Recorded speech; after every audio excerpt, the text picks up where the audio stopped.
right, we have a teacher here, and of course she's not just teaching children in primary schools, she's actually teaching adults, and we have had some two adults here talk about the experience as elderly pupils. Pauline, I'm just going to bring you up on, of course, into the set. We just start talking right away about your experience, number one.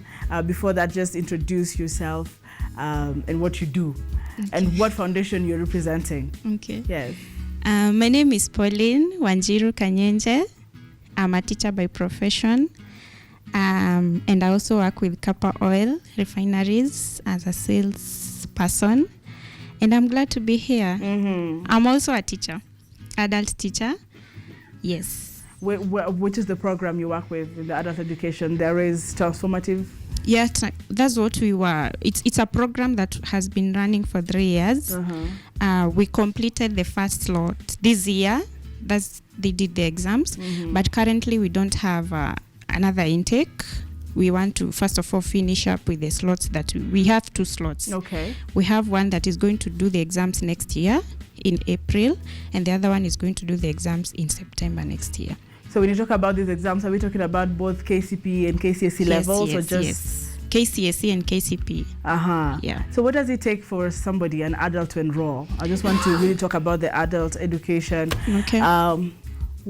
At what age, does it take to? Do you guys have an age group in each? Because I know in normal schools there is, at this age we can only accept you in this kind of setup. Is there anything like that in this kind of programs? Okay, you have to be above 15 years. Okay.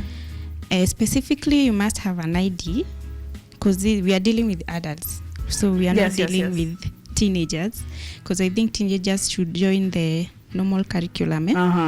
So, and then we don't have age limit in terms of the oldest, because all in all, we had a student who was 83 years. Oh, wow. Okay. But he dropped because of health issues.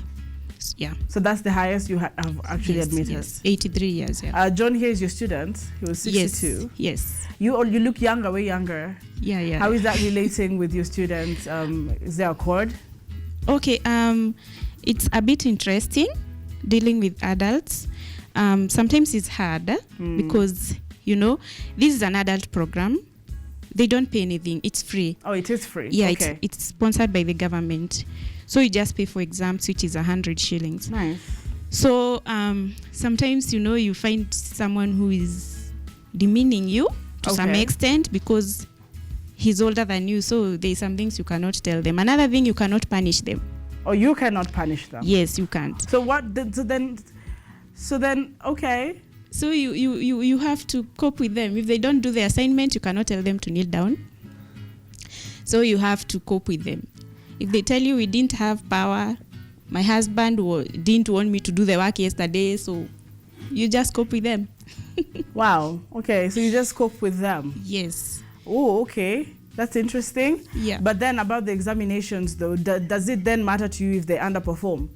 Yes, because it's a big concern. When we look at the small group, the younger generation, it is a concern of a teacher. Why have you underperformed? How can we make this better? But from what you're telling me, now that you cannot even question how they do their assignments, then does it really matter? Or is this just giving them basics? So what we usually do is that we chase you out of class. So if you don't do the assignment for like 3 consecutive times, we chase you out. So that day you will miss the class, you'll not attend.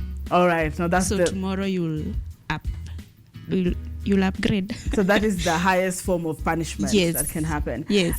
They're talking about, being sponsored by the government, which is great. Okay. However, I'm sure some of these people come from very, humble, maybe disadvantaged places. There is matter of health, food.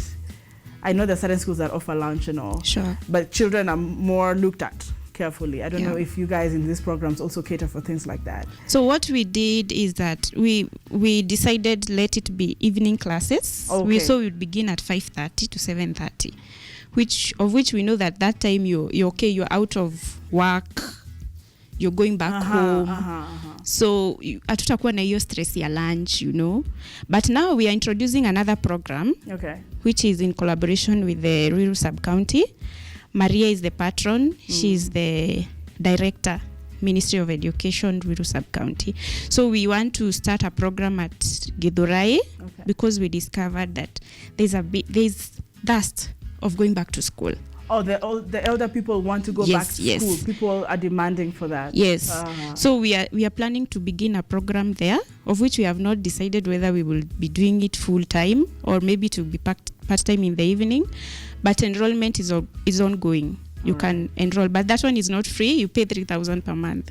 Oh wow, okay. So I'm thinking about the psychological, effects behind all this. Do you guys offer counseling? Yes, or it's we just, do. Hey, we're giving you academics and then. Psh. Okay, for me, I did community service here in KU, whereby I was basically majoring on counseling. Right. So it's a challenge because sometimes a student might join us in class and he's beaten. He's a lady, she was beaten yesterday. So she comes and she tells teacher, I want to see you after class, So you have to counsel that student, you have to motivate them. Sometimes you go back to your pocket. Maybe a student tells you that he doesn't have food at home. So you have to go back to your pocket, provide something. Maybe mwambie kesho nitakuletea unga, because you want to maintain that student. Yes. Because in the beginning of the journey, we were 67. Yes. But those people who did the exams were just 19. They dropped out. Others, the husband refused. Others is in terms of job transfers, financial problems, So we wanted to maintain them. So that's why we were doing that. So as a teacher, you have to chip in so many things. So the government does know that there are people who drop out. Are you guys trying to bring in some interventions to ensure, because for me, if a woman is being beaten, you just don't cancel her until I go back. Is there something that you people as a government bring in as interventions for safer, a safer learning environment for these people? Maybe doing follow-ups back to their homes. Okay, are there we such tried. Interventions, or you just? We tried that with one student and it didn't end up well because you sued? It caused so many damages. It caused damages than, because to some point the husband alianza kusema is being exposed, So, and her being a housewife, it was a big problem. But sometimes you'd refer them to the office. Okay. Right. For counseling, if, for example, it's beyond us, because now here, we have our women representative as our patron. But we tried to intervene in one family, and it didn't end up well. All right, but what should you tell the public, though, about embracing these people and supporting? I'm sure there are young people who can support their parents. Sure. Because if your dad wants to go back to school and they actually educated you, and I don't know, you just want to talk to the public about this adult education thing, because people stigmatize these people Sure. laugh at them, like some of them have said here. What is the public what is the public not understanding, and how can the public actually work with adults who want to go back to school and be supportive to them? Okay, my advice is that it's never too late to go back to school. Anyone can go back, right? So if someone wants to go back to school, just motivate them, encourage them. If it's your dad or your mom, stand in for them. If it's in terms of textbooks, buy them. Because at the end of the day, it's your parent who is going to benefit. You imagine seeing your mom graduating from KU or from any other university. It will be so much motivating, right? Yeah. So I think it's good. Let's embrace them. Encourage your mom to go back to school. So that even the time anaongea in public, you feel good when you hear your mom speaking in English and she's 60 years old. Why not Kiswahili kutukuza? I'll ask Juang. You're here saying, I'll feel good when my parents speak in English.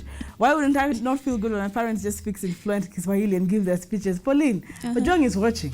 I'll check if he has commented here. And of course, with the technology, we do want them to use their phones. Yes, we do. Wakisoma, that's the more they study, the more they're exposed to stuff like this. Yeah. Because education is changing every day. In fact, we had a WhatsApp group. We were using YouTubes to learn sometimes. During COVID-19, you guys also shifted the change. Yes, we were learning. The program was learning as usual. We were using, sometimes I would take myself a video, sometimes I take a photo of the notes that I want them to write, So the program continued. We didn't stop. And that's why we took 3 years to finish, because last year was also counted. Okay. As like we were in class. So, but during exam, we don't use phones. It's just like here. When you do your exams, you don't use phones. But we have others who will still use them. So those are the challenges that you face. So once you find your student using a phone, you just reward the paper and you give a fresh one. So Pauline here, you'd find me at my 72 age, doing my exam in camera right. Yes. And respect will reign. I will say, because you're a teacher, younger or not, you have torn my paper. But I'm telling you, when you come on the streets, hey, I'm just imagining. But thank you so much, Pauline, for coming. Sure. And for also showing young girls that you can actually stand firm in whatever position, deal with older people, but really carry out yourself in a very professional way. I am so proud of you. And of course, just showing us that young people can be supportive to the elderly, especially in the work of, adult education. Bring us the, Mheshimiwa. Let us know how she's handling this with the government as well, and what the prospects are for the entire country. Nitafikisha hiyo ujumbe. Ifike. Hey. Thank you so much, ladies and gentlemen, for watching that particular discussion with Pauline here, who is a young woman, yet a teacher with the adults, pupils out there in the transformative program, which she says will pick up again, and we'll tell you when to pick, when the next entry is coming through. Just follow her on Facebook. I'll give you details of that in the comment section, and keep in touch. That's it. Very good morning. The show still continues until around 10 a.m. Please bring my coffee later.